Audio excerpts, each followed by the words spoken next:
Fidèles téléspectateurs de la FM Télévision, c'est un plaisir de vous retrouver dans le cadre de cette émission Ce que dit les droits. Aujourd'hui, nous avons le privilège d'échanger avec un digne fils de la République démocratique du Congo. Il s'agit du général Laurent Muntata Luaba. Il est juriste militaire et premier avocat général des forces armées près la haute cour militaire. Avec lui, nous allons parler particulièrement de l'ouvrage qu'il vient de publier. L'ouvrage s'intitule Droit pénal militaire congolais. Bonjour mon général. Bonjour maman. Nous sommes très heureuses de venir vous rencontrer à votre lieu de travail pour parler particulièrement de l'ouvrage que vous venez de mettre sur le marché, Droit pénal militaire congolais. Merci d'être venu. J'en profite d'ailleurs pour vous présenter mes vœux les meilleurs et aussi au patron de la chaîne qui vous disponibilise pour venir me rencontrer et échanger sur cette œuvre que nous venons de produire. Général, vous avez parlé du droit pénal militaire congolais en long et en large. Cet ouvrage n'est pas le premier tome, il y a eu des tomes précédents. Quelle est la particularité que vous voulez apporter ? Oui, il faut préciser que c'est un seul ouvrage, mais qui a été morcelé par l'éditeur du départ, parce que si vous avez la deuxième, vous pouvez voir la deuxième édition de cet ouvrage, et même la première, c'est un seul ouvrage. Ça, ce n'est que le parachèvement, n'est-ce pas, de ce qui a été entamé par nos amis d'Arnaud Éditions à Bruxelles. Et ils avaient préféré morceler l'ouvrage en tomes pour des raisons probablement de transport.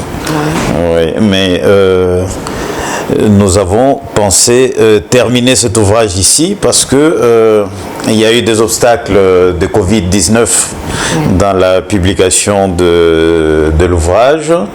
Le premier, le deuxième et le troisième tome ont été produits par Arnaud Éditions à Bruxelles. Et le premier tome était consacré aux peines et incriminations tendant à la soustraction des militaires de leurs obligations. Le second était axé sur les infractions contre l'honneur. Et le troisième, c'est les infractions contre la discipline. Maintenant, le quatrième tome pour lequel vous êtes venu me voir, me rencontrer, porte ou comporte à peu près 5 titres. Le premier titre, ou le troisième titre au fait du livre, porte sur les atteintes contre les intérêts fondamentaux de la nation. Tout ce qui est indépendance, intégrité territoriale, puisqu'on en parle abondamment maintenant, et la défense nationale, etc. Donc vous avez là le troisième titre du livre de droit pénal militaire. Alors le quatrième titre est consacré au terrorisme, l'infraction que vous connaissez. Et d'ailleurs, on est en train de parler des terroristes actuellement dans ce pays. Tout à fait. Qui ont agressé notre nation. Donc il s'agit d'une infraction qui est prévue par le code pénal militaire. Et cette infraction, nous la commentons effectivement dans ce quatrième tome du livre. Après le quatrième titre, vous avez le cinquième qui est consacré aux infractions du droit, aux crimes du droit international. Donc le génocide, les crimes contre l'humanité et le crime de guerre. Ici, je n'ai pas évoqué le crime d'agression parce que j'estime qu'il y a tout un livre qui est consacré à ces crimes, qui est d'ailleurs en préparation pour le moment. Je crois que c'est la 3e édition du traité des crimes internationaux que nous pouvons éventuellement, par la grâce de Dieu, produire au courant de cette année qui commence. Et le 5e titre du livre ou le 6e plutôt, porte sur les évasions des détenus, les évasions des détenus et des prisonniers de guerre. Surtout qu'on en a connu oui, régulièrement. absolument. Oui. Alors, le tout dernier, le titre du livre porte sur les infractions diverses. Et les infractions diverses, j'y vois la non-dénonciation des infractions commises par les justiciables des juridictions militaires. On parle du clientélisme, on parle de la discrimination, etc. Voilà. Oui, en général, au début du livre, vous avez fait un dédicace aux compatriotes de l'Est de la République démocratique du Congo. Absolument. Je suis de cœur avec eux. Et ce qu'ils sont en train de ressentir, je le ressens. Pourquoi? Parce que moi-même, j'ai travaillé à l'Est pendant 5 ans. Et j'ai vécu un peu dans ma chair ce que les compatriotes sont en train de vivre présentement. Peut-être maintenant de manière encore plus atroce, mais je l'ai vécu quand même. J'ai vécu des violences sexuelles faites aux femmes. J'ai vécu certaines exactions et des violations massives des droits fondamentaux de nos compatriotes. Et nous avons, dans la mesure du possible, tenté d'y remédier par l'action judiciaire. Voilà. Général Laurent Moutata, dans le premier chapitre, vous avez intitulé la section 1 « Les temps de guerre ». Oui. Pourquoi? Qu'est-ce que les lecteurs peuvent comprendre par là? Non, si vous lisez, je parle du temps de guerre comme un préalable à la commission de certaines infractions phares, notamment l'espionnage, la trahison et l'espionnage. C'est comme ça que dans l'analyse des éléments constitutifs, il y a des prérequis impératifs qui doivent être rencontrés pour la répression de ces infractions-là. Et c'est notamment le temps de guerre. Et ce temps, vous le savez, nous le vivons d'ailleurs présentement dans ce pays, il est le temps du conflit armé. Le conflit armé qui répond à un certain nombre de critères pour qu'on puisse parler du conflit armé. Parce que je n'ai pas voulu, maintenant, je suis un peu dans le vocabulaire international, parce que le temps de guerre, c'est une expression qui est utilisée au code pénal militaire.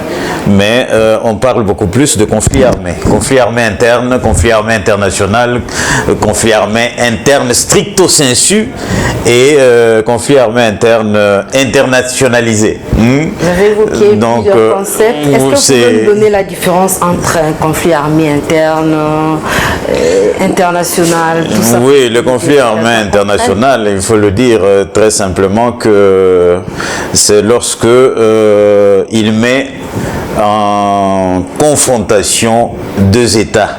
On peut dire deux choses de cette manière-là, où un État et une organisation extérieure. Mais il est interne lorsque le gouvernement national fait face à une dissidence, par exemple, d'une fraction de l'armée ou d'un groupe armé interne. Il devient interne, internationalisé lorsque on se trouve dans l'hypothèse du gouvernement qui est en face d'un groupe ou d'une fraction de l'armée en dissidence ou en rébellion, pour parler de manière plus commune. Et les deux antagonistes ou les deux belligérants sont appuyés par des forces extérieures. On a connu le cas avec le RCD ici, où le gouvernement était appuyé par certaines armées, notamment c'était le cas du gouvernement avec l'appui de l'Angola, avec l'appui de la Tanzanie, du Zimbabwe, etc. Alors que de l'autre côté, on avait le Rwanda, l'Ouganda, etc. qui appuyaient les groupes rebelles. Donc là, on est dans le conflit armé interne internationalisé par l'intervention des forces armées extérieures qui appuient l'un ou l'autre de belligérants. Voilà. C'est bien compris. Mon général, lorsqu'on parle du conflit armé, on ne peut pas exclure la question liée aux victimes. Est-ce que vous avez fait allusion aux victimes des conflits armés dans votre ouvrage? Non, dans cet ouvrage, évidemment, victimes en passant, comme des personnes qui doivent être protégées. Mais je ne suis pas beaucoup apaisanti parce qu'il y a d'autres ouvrages qui évoquent la question. Alors ici, c'est strictement répressif. Évidemment, victime, peut-être des allusions lorsqu'il faut parler des réparations, etc. Mais c'est vraiment de manière laconique que je l'ai fait. Voilà. Général Laurent Moutata, vous avez évoqué l'approche de la responsabilité pénale en droit congolais. Qu'entendez-vous par là? Oui, le droit congolais, il faut prendre deux périodes. La période d'avant 2015, où il y avait une sorte d'assouplissement de la responsabilité des chefs, lorsque on considérait cela juste comme une simple complicité. Surtout lorsqu'il fallait parler de crimes de guerre. Ça, c'est le code pénal militaire, effectivement. Mais l'évolution est venue après novembre 2015. On a essayé de modeler la responsabilité de chefs militaires, par exemple, sur d'abord la responsabilité des acteurs eux-mêmes, qui devient individuelle, exclusive, des personnes physiques. On a essayé de tout modeler sur le statut de Rome, de la CPI. On essaie d'être plus proche du statut, plus proche des standards internationaux, pour ne pas être en déphasage par rapport à la législation nationale. Donc c'est ce que j'ai essayé d'évoquer ici. Mais je note que c'est juste...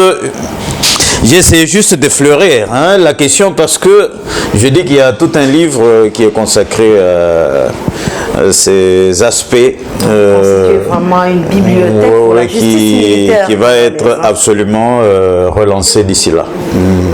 Nous allons également parler de l'approche appropriée de la participation criminelle. Bon. Donc comprendre par là. Oui, ici c'est par rapport aux crimes internationaux. Les crimes internationaux ne sont pas perçus, ou l'approche de la participation n'est pas perçue comme celle du droit commun. Le droit commun, on parle de co-auteurs, des complices, de ceci. Là, vous avez toute une description qu'apporte le législateur international, que nous intégrons chez nous. Où on parle de participation conjointe, on parle de participation par intermédiaire, donc ça ne doit pas se passer comme on le fait en droit interne. Or, au départ de la répression, justement chez nous, les acteurs judiciaires avaient tendance à aborder la matière comme en droit interne. C'était une erreur. C'était une erreur, l'approche n'était pas correcte en ce moment-là. Donc c'est pourquoi nous avons essayé d'aborder le sujet pour attirer l'attention des acteurs judiciaires sur la nécessité de pouvoir percevoir les choses de manière plus exacte, de manière plus correcte. Voilà. Général Laurent Moutata, vous avez également évoqué la question liée à l'atteinte à l'intégrité territoriale. Oui, je l'ai dit tout à l'heure, c'est une des matières de ce livre. Il y a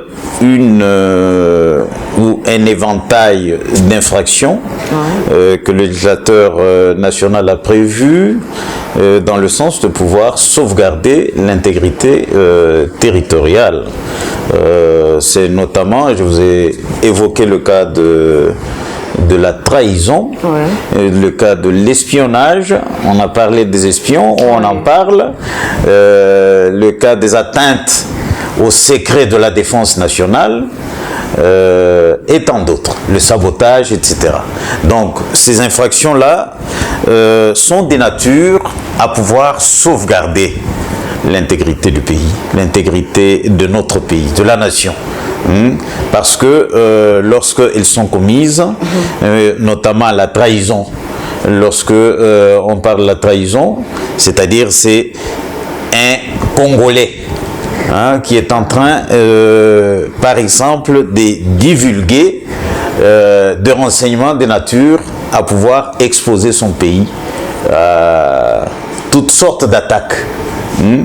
Alors, en ce moment-là, ce Congolais-là est passible des peines que prévoit le législateur.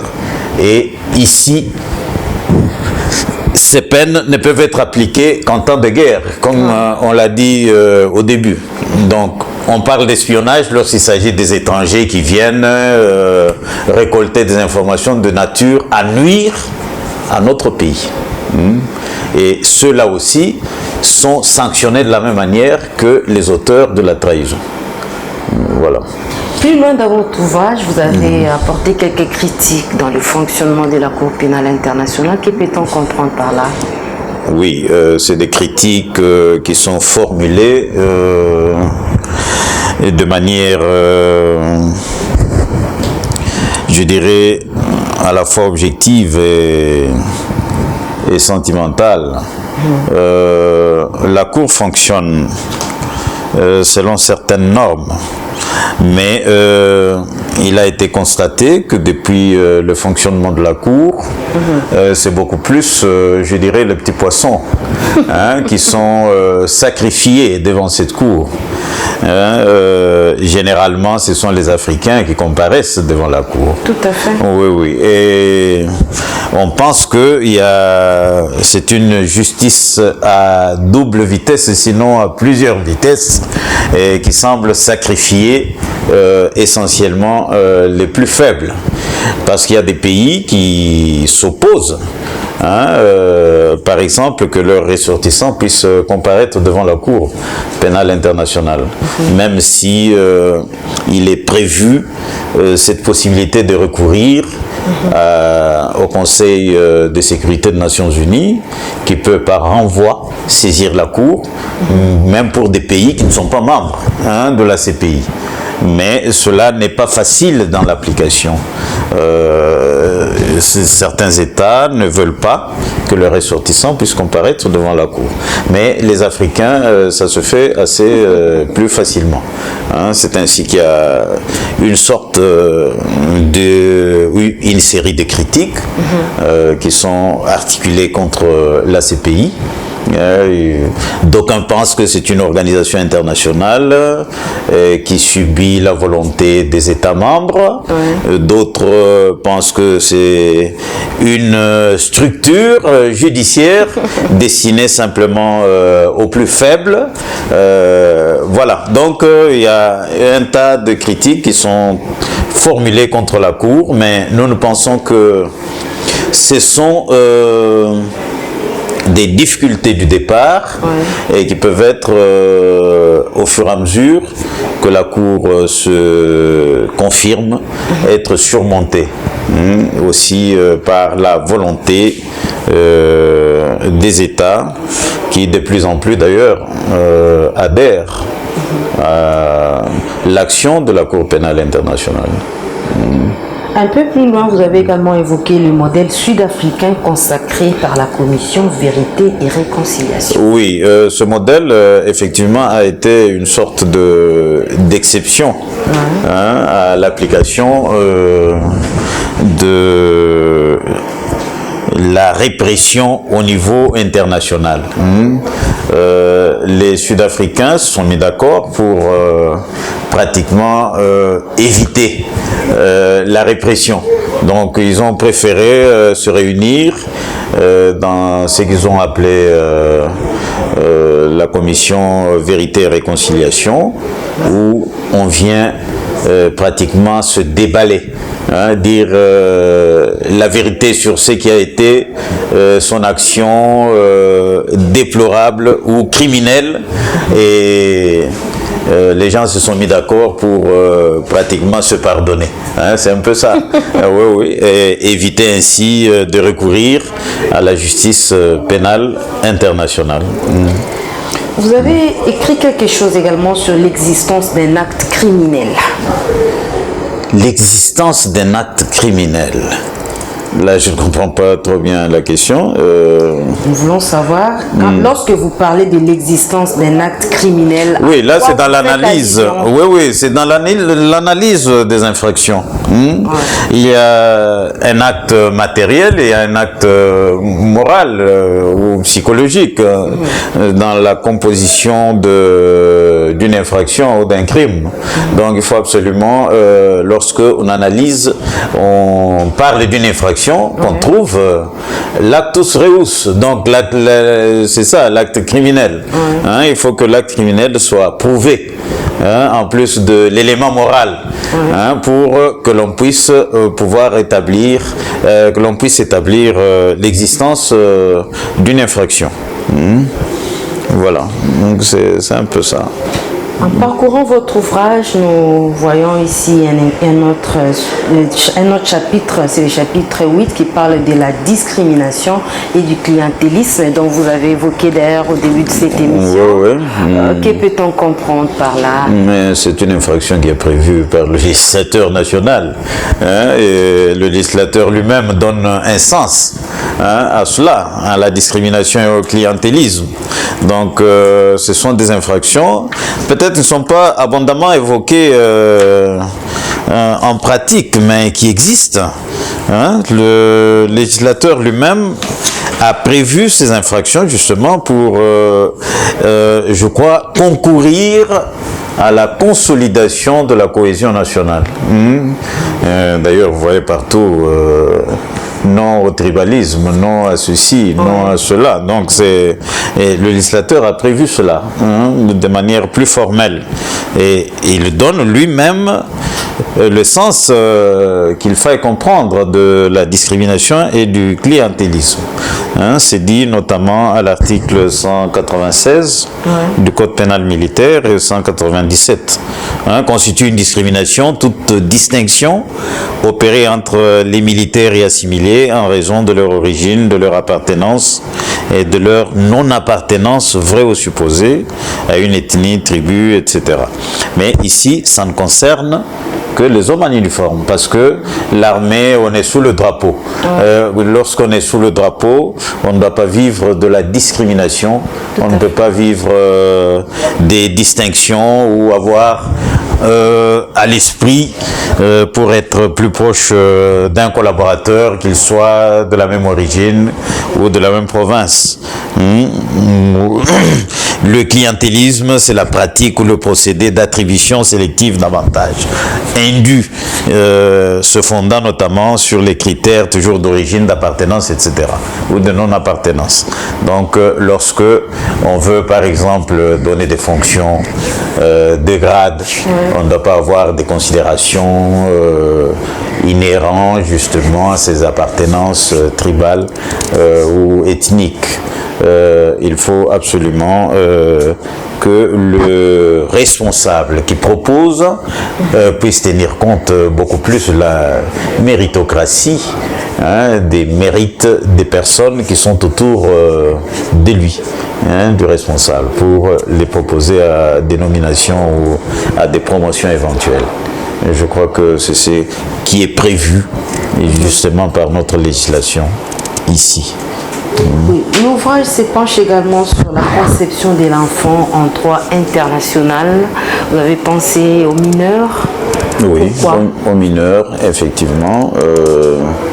Il faut d'abord dire que chez nous, le code pénal militaire écarte le mineur de la compétence de nos juridictions. Hein, lorsque nous nous retrouvons devant ces genres de situations, on renvoie le mineur devant le tribunal pour enfants, ici chez nous. Et il en est de même en droit international. La difficulté apparaît lorsque on admet ou le statut admet que les enfants de 15 ans peuvent faire partie de nos forces armées. Et je crois que ça fait une difficulté parce que de manière générale, tous les textes suréminents nous ramènent vers l'âge de 18 ans pour que l'on soit adulte, et qu'en deçà des 18 ans, les mineurs en principe sont des mythomanes. C'est des personnes qui ne peuvent pas mûrir les actions qu'ils peuvent poser. Alors ça fait une difficulté, c'est comme ça que j'ai abordé le sujet en souhaitant que l'on puisse protéger ces êtres, même sur le plan international, et leur éviter une justice rude, réservée aux adultes. Mais lorsqu'ils commettent des infractions, par exemple. Oui, lorsqu'ils commettent des infractions, il y a des juridictions appropriées pour s'occuper d'eux, comme ça se fait ici chez nous. On ne les laisse pas se promener comme si de rien n'était, mais il y a des mesures en ce qui concerne les mineurs qui sont prises. Ceux qui sont plus dangereux, je crois qu'il y a des sanctions qui sont prévues, ceux qui peuvent être pris en charge par des personnes responsables. Et cela est prévu aussi par notre législation. Les mineurs ne sont pas hors cause. Donc, mais seulement chez nous, il faut avouer que en deçà de 14 ans, il y a une présomption irréfragable d'irresponsabilité pénale des mineurs. Donc les 13 ans, 12 ans, etc. Ne peuvent pas être inquiétés outre mesure. Mais il y a des mesures qui peuvent être prises pour les encadrer et éventuellement pour l'indemnisation des victimes. Ça au moins c'est prévu. C'est vraiment un ouvrage volumineux. Vous avez évoqué plusieurs notions liées au droit pénal militaire congolais. Félicitations à vous. Merci beaucoup. Est-ce que vous avez un message particulier à tous les lecteurs qui vont lire cet ouvrage? Oui, cet ouvrage n'est pas... il n'est pas nouveau sur le marché. Mais il faut avouer que... il est souvent bien sollicité. Alors nous pensons que le même engouement que ça a toujours suscité va être de mise pour les lecteurs qui vont, ceux qui n'en ont pas, ils vont certainement se le procurer et permettre ainsi à la justice d'être bien rendue. Et nous saisissons cette occasion justement pour vous remercier votre chaîne, et remercier le responsable de la chaîne qui est très sensible à nos œuvres et qui voudrait que ces œuvres puissent être absolument divulguées et connues du grand public. Grand merci pour être venu, et surtout à un jour du début de l'année, je pense que c'est un sacrifice. Merci bien. Merci mon général. Voilà, ça sera tout pour cette émission Ce que dit les droits. Nous avons eu l'honneur d'échanger avec le général Laurent Moutata. Il est juriste militaire et premier avocat général des forces armées près la haute cour militaire. Mesdames et messieurs, nous avons parlé des différents chapitres de l'ouvrage qu'il vient de publier. L'ouvrage s'intitule Droit pénal militaire congolais, comme je l'ai dit, tome 4. C'est un seul ouvrage qui est paru dans plusieurs éditions, donc ça c'est la plusieurs tomes. Plusieurs tomes.